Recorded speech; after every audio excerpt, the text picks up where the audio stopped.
Assalamualaikum warahmatullahi wabarakatuh. Selamat siang semuanya. Kami dari kelompok 5 Jaringan Akses Serat Optik akan mengkaji jurnal yang berjudul Neural Network Based Confiant Fiber Optic Sensing System for Vehicle Classification. Kelompok 5 ini beranggotakan 5 orang, yaitu Ada saya, Serdian Kristi, dengan NIM 2405164. Saya Hafid Salman Al-Farizi dengan NIM 2404527. Saya Khalifah Dakwan Araji dengan NIM 2405664. saya Feby Eningtyas Putri dengan NIM 2407495. Saya Najwa Rifania Fadila dengan NIM 2403082. Di sini saya akan menjelaskan sedikit tentang pembahasan yang ada di dalam jurnal tersebut. Jurnal ini ditulis oleh Yihu, Wengwei Zhan, Yuang Gao, dan Kun yang diterbitkan di KSCI Journal of Civil Engineering 2025. Penelitian ini memperkenalkan sistem sensor serat optik yang praktis dan inovatif untuk mengklasifikasikan kendaraan di jalan raya yang menggunakan kecerdasan buatan network. Latar belakang dari jurnal ini adalah data klasifikasi kendaraan yang akurat itu sangat penting dalam manajemen dan pemeliharaan di jalannya.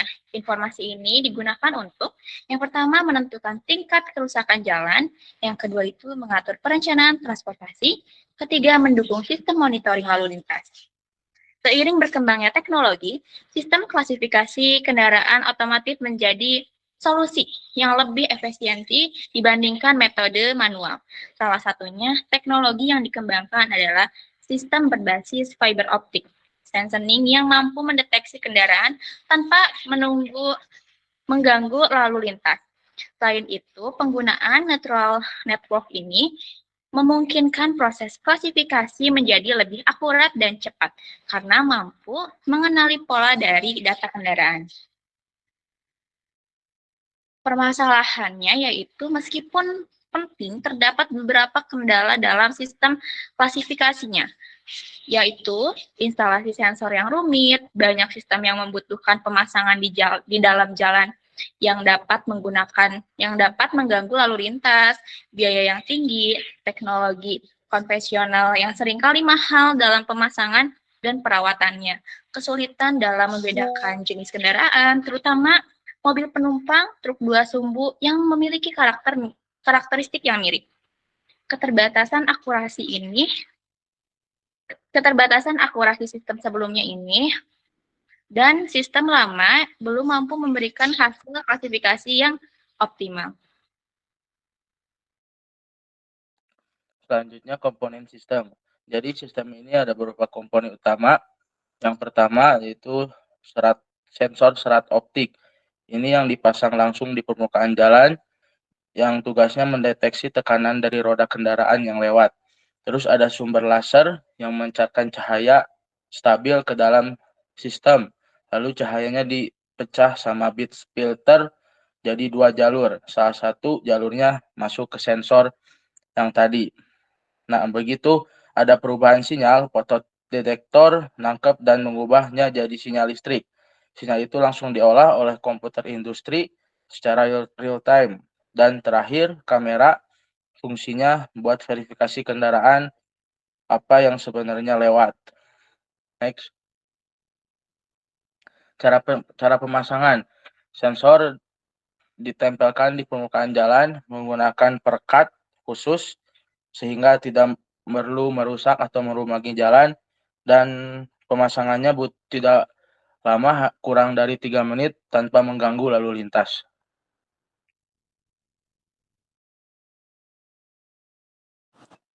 Selanjutnya, ada proses klasifikasi kendaraan. Setelah tadi kita mengetahui permasalahannya, nah di sini kita harus mengetahui bagaimana proses klasifikasi kendaraan yang ada. Terdapat 3 langkah. Yang pertama itu melalui pengumpulan data. Nah, di pengumpulan data ini 2 sensor dipasang melintang di jalan berjarak 230 cm. Frekuensi akuisisi data itu 1000 Hz. Lalu saat roda kendaraan melewati sensor, tegangan listrik turun membentuk lembah atau valley, dan setiap lembah itu sama dengan 1 gandar kendaraan. Untuk langkah kedua itu ada pemrosesan data. Di pemrosesan data ini terdapat 4 tahap. Yang pertama ada moving average smoothing, yaitu menghaluskan data dari gangguan dengan rata-rata bergerak, atau window width-nya itu 6. Lalu yang kedua ada deteksi valley atau lembah, menghitung jumlah gandar kendaraan dari jumlah lembah sinyal. Algoritma yang ditingkatkan digunakan untuk menghilangkan lembah palsu akibat noise atau sepeda motor. Langkah ketiga itu ada perhitungan kecepatan menggunakan rumus V sama dengan D per T, yaitu jarak antar sensor dibagi selisih waktu gandar melewati kedua sensor.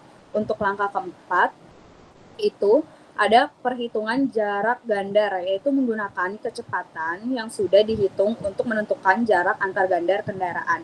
Dan di langkah yang ketiga, langkah terakhir, itu ada klasifikasi dengan neural network.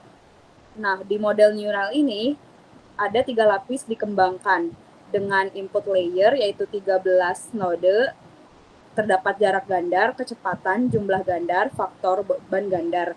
Dan selanjutnya ada hidden layer, yaitu terdapat 27 neuron, dan yang terakhir ada output layer, yaitu 8 node atau 8 jenis kendaraan.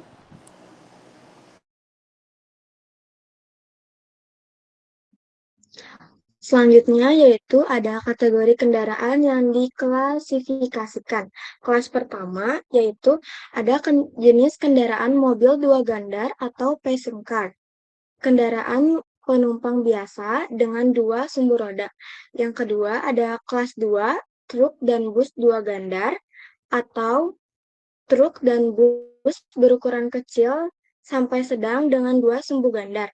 Kelas 3 dengan jenis kendaraan truk integral 3 gandar, 1 gandar depan. Truk besar dengan 3 sumbu, 1 gandar tunggal di depan dan 2 gandar di belakang atau tandem.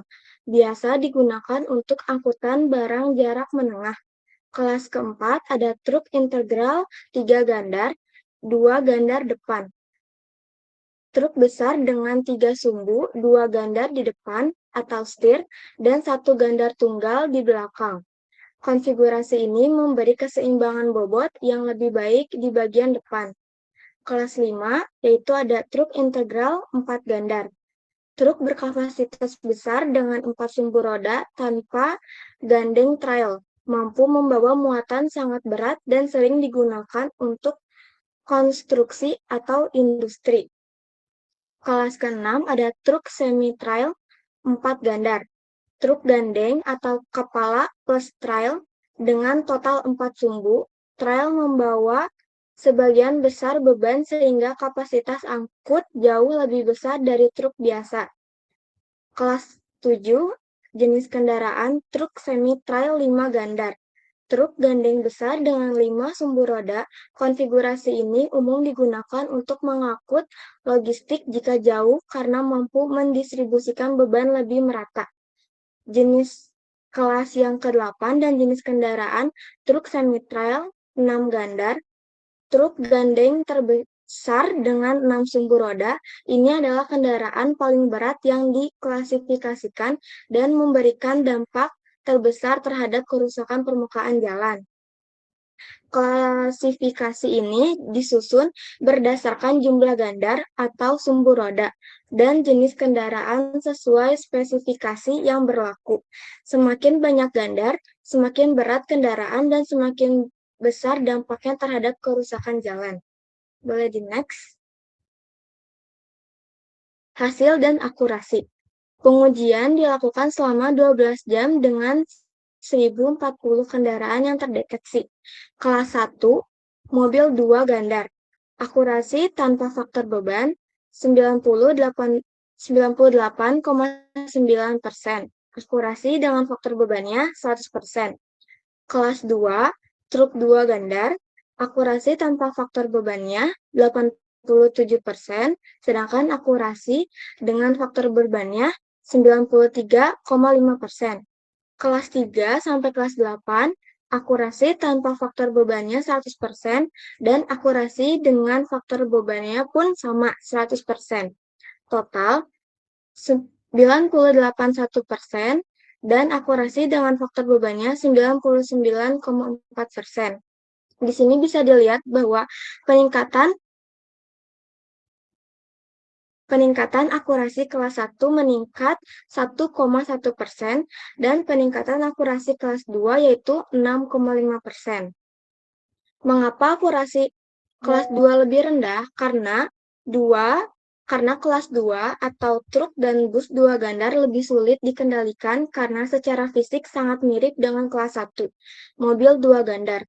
Jumlah gandar dan jarak gandarnya hampir sama, sehingga sistem sempat kesulitan membedakan keduanya.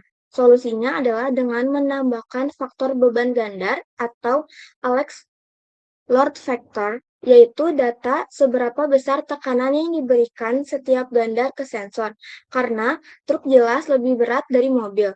Perbedaan tekanan ini menjadi petunjuk tambahan yang sangat membantu. Hasilnya, akurasi kelas 2 naik signifikan dari 87% menjadi 93,5%. Dan dari 92 truk yang diuji, hanya 6 yang masih salah terdefinisikan. Dari teks. Selanjutnya ada temuan penting. Temuan penting yang pertama yaitu penambahan axle load factor meningkatkan akurasi klasifikasi, lalu mampu membedakan mobil penumpang dan truk dua gandar. Selanjutnya mengatasi masalah kemiripan jumlah dan jarak gandar, dan performa neural network jadi lebih optimal. X. Di kesimpulan, sistem ini berhasil diklasifikasikan 8 jenis kendaraan dengan akurasi keseluruhan 99,4%. Dipasang tanpa mengganggu lalu lintas kurang dari 3 menit, menggunakan peralatan yang lebih terjangkau dibanding teknologi serat optik lainnya, dan mengatasi kelemahan utama sensor konvensional.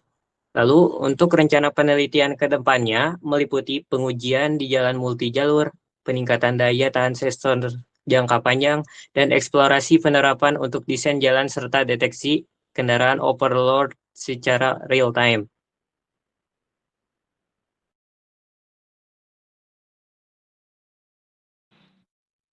Baik, sekian pembahasan mengenai jurnal yang kami pilih.